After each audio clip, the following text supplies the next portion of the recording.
I've been playing around with the idea of making this video in my head for a few days, and I've been switching between wanting to make this video and not wanting to make this video. And I just decided I should make it because the reasons that I was doubting making this video were all part of the wider issue. I worried that people wouldn't want to hear what I had to say. I worried that people wouldn't want to see this on my channel. I was worried that people wouldn't want this in their space. I didn't want to, be controversial.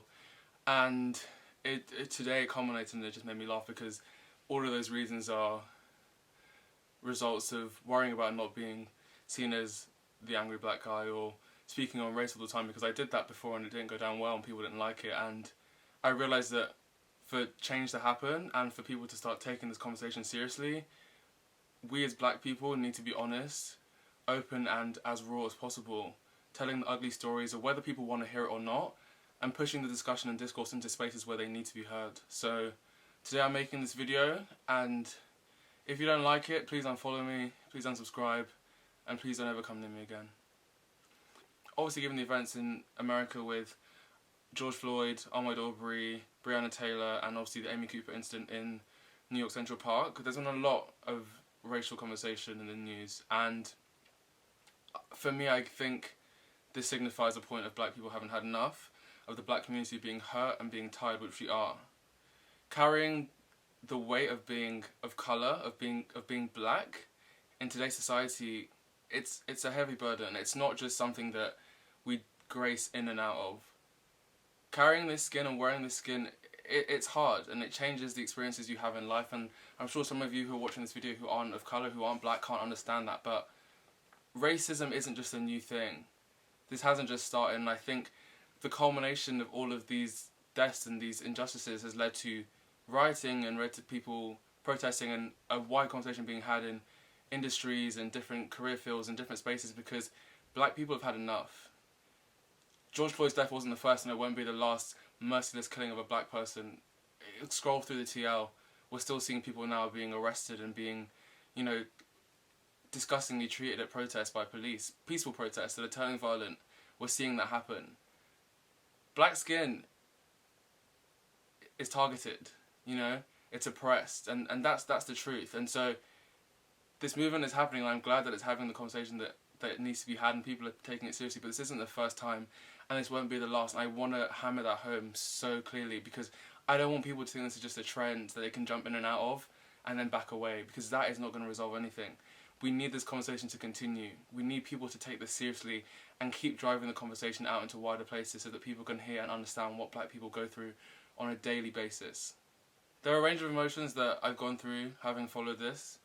I've been upset, I've been angry, I've been disappointed, I've been full of rage, I've been tired, I've been stressed, I've been desperate. All of these feelings. And this has been a hard week for me. It's been a hard week for the black community, because we are mourning not just the loss of lives that have happened in the last week, but the loss of lives of our ancestors, the history of the slave trade, oppression, denial, institutionalized racism, the prison system, being stopped and searched for no reason, being followed around in stores, all these things. It's a history that is so dark and deep. That is why this week has been hard, because you know what, at this point, everyone has gone through it and everyone has had enough. And so I want people watching this video to try and understand that these experiences are not new. And this is not just something that's happened overnight. And I appreciate people saying they're shocked and they haven't seen things like this before, but this is not the first time. And it's ignorance and perhaps naivety that means you haven't seen these things, but you need to open your eyes and understand that this happens around you in the spaces that you are in presently and will continue to be in. And you need to try and see these things and call them out when you can. Now, there are a few things I want to say in this video that I'm going to run through and highlight, and hopefully my points are useful to you guys, and if you have any questions, I'm willing to discuss. But also, take it upon yourself to educate and research yourself, because there's a wide range of resources available for people to look into. First of all, I want to say that this is not just a now problem. 5 years ago when I was at uni, and the whole Black Lives Matter spurred up, I was speaking about this stuff online, in school, and people didn't want to hear it. People would say, you need to calm down, all lives matter, it's just a race thing. And I don't think people understood that. There were merciless killings, people being shot by police. I remember in 1 week there were about 3 or 4 killings. I'm sure there were probably more. I don't have the figures to hand. but black people were being shot and killed day in, day out, and it was on my timeline. And so I started sharing it onto Facebook and Twitter and talking about it, and I was met with deafening silence. People didn't engage, or people told me to shut up. People were disgusted. This is not just a now thing. Having grown up in this country and having followed race and cared about race as a black person, this is a conversation that is all too familiar to people who are black. And I want people to understand that this isn't just happening now. And I appreciate you seeing the videos and being shocked now, but please take time to look into it and to find out what else is happening and to understand how deeply seated racism is within the world that we live in currently. Secondly, I want to say that this is not just a US issue. It's very easy for us as English people, especially people in the UK who are not black, to say that, wow, what's happening in the US is crazy. What's happening in the US is so odd, I can't believe it. At least in the UK we're not that bad, and I want to stop you right there. I have been called a nigger in the streets before. I have been spat at before. I have been stopped and searched. I have been profiled. I have been left out of situations because of my skin colour and been told so directly in the UK. The UK has a problem. And that is the truth. The only difference is they have guns in the US. I am of strong belief that if they had guns in the UK, we would be in the same situation.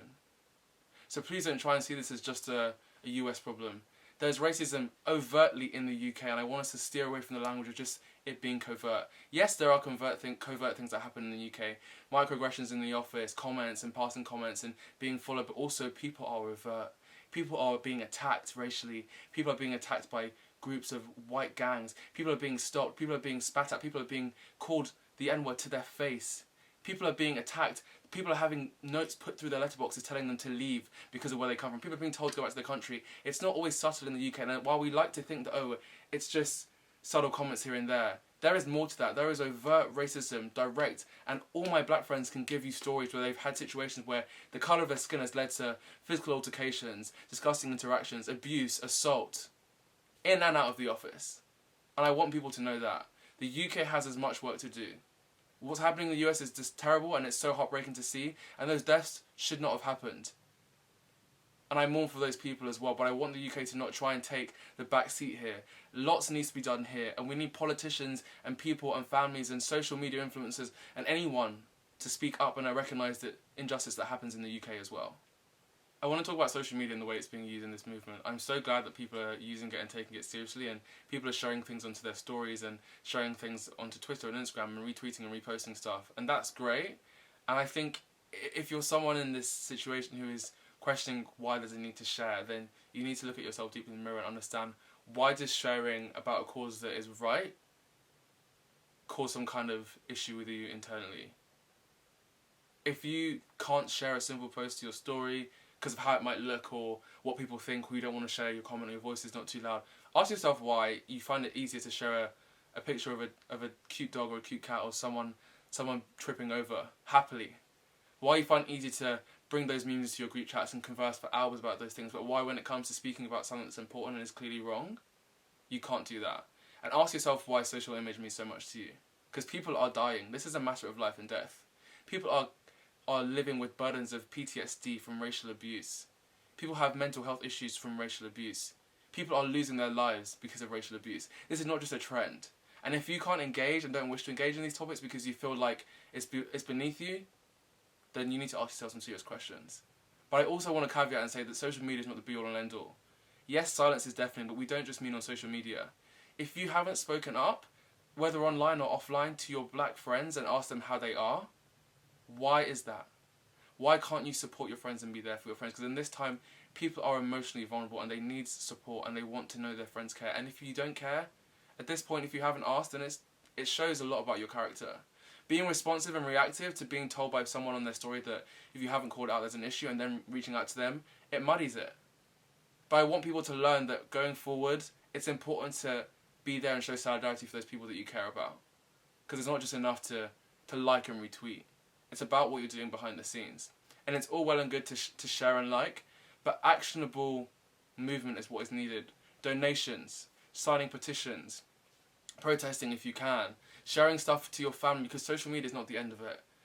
The racists aren't all on social media. They probably don't follow you. And if they do, then you need to weed them out. But the people that need to see these things, those who aren't on social media, need to hear these things. Social media is a vacuum where our generation thrives when we share and we have these conversations, but parents, grandparents, aunties, uncles, younger siblings, those from those communities that you know have issues, they need to see and read and understand this as well. And that's why I urge people to have these conversations in their group chats, in person with their family, over the phone. It needs to spread to being more than just an online movement. Allyship is not just about appearance, it's about the core and what you can do to support and help.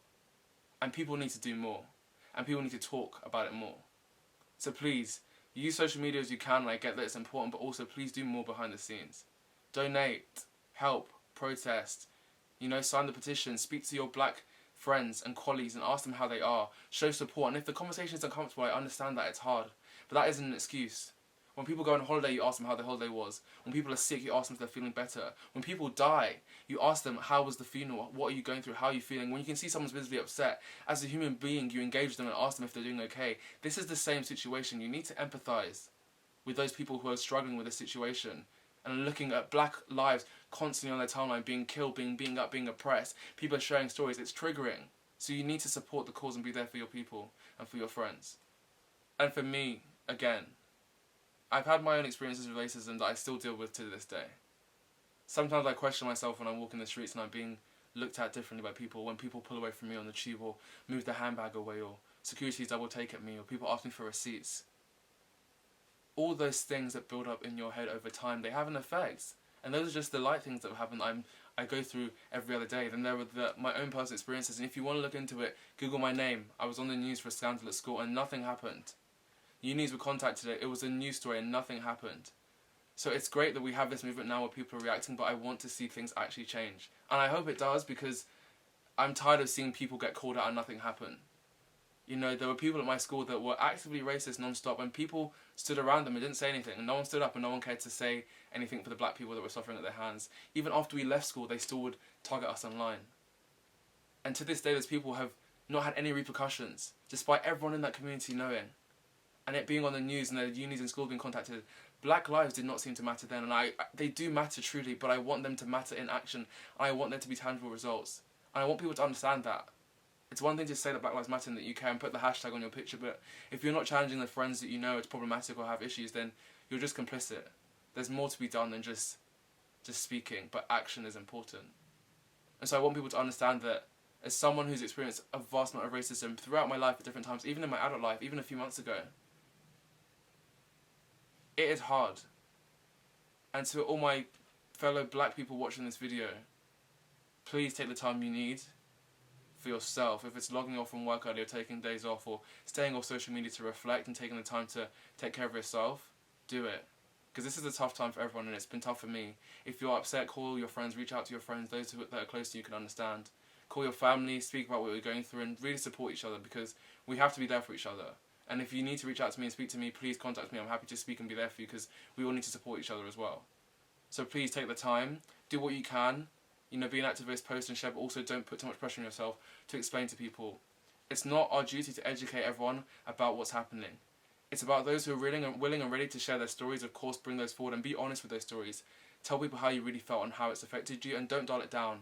Don't try and be polite or try and say things that you think are, soft and acceptable for people who aren't black. Tell the truth. But also, if you're not willing to talk about it or ready to share, say that. Say right now, I'm just too vulnerable, I'm too sensitive to have this conversation, but when I'm ready, I'll let you know. It's not your responsibility, and this is what I want to say. People that want to find out more, there's Google, there's articles, there's the internet, there's Twitter, there's Instagram. There are so many amazing posts that I'm sharing on my story that give you step-by-step things on what you can do to share, how you can donate, and I've donated and I've signed these petitions. You can do the same too. Go through and look and read that information. Seek stuff out. Educate yourself on the history of progress and revolution, because I've seen so many people talking about rioting and why the black riots are wrong. We have football riots, we have football hooligans. The suffrages, the gay rights movement, the equal rights movement, the equal pay movement. Riots have been happening for years, and they turn violent because people want to see change. So if the one thing you have to say in the situation is violence is offending you, then you need to look at yourself again. So thank you for watching this video, and I hope that this has been useful to share with you guys my experience and my take on the movement. I again call you guys please to do what you can to be active in this movement and not just passive. Thank you for watching, and I hope that we see some change come through.